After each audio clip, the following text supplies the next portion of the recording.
حالا ما اینو میخوایم سرش زوم بذاریم.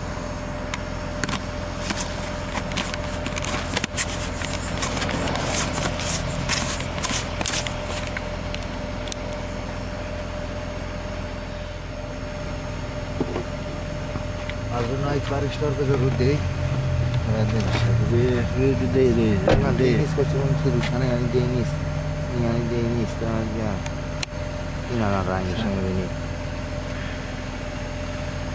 اینجوری سیاستی بود.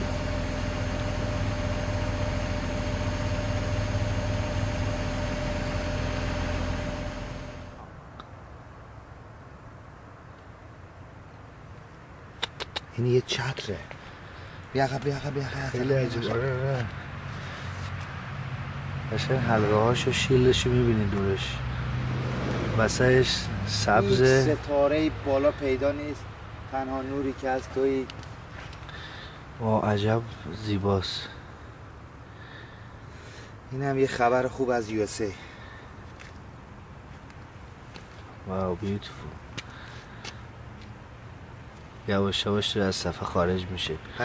دوربین رو سپایه است هیچ دستی و دوربین زده نمیشه.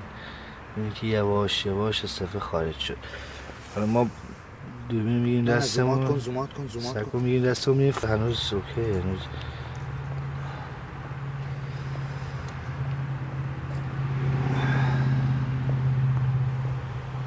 آها همینجا بذارش.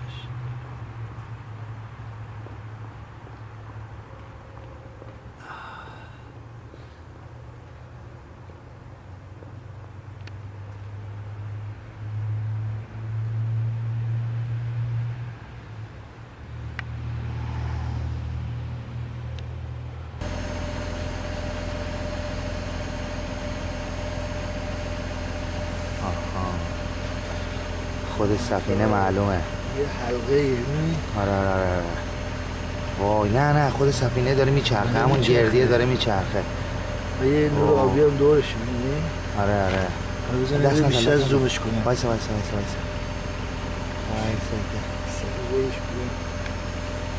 زوماتش میکنیم. آره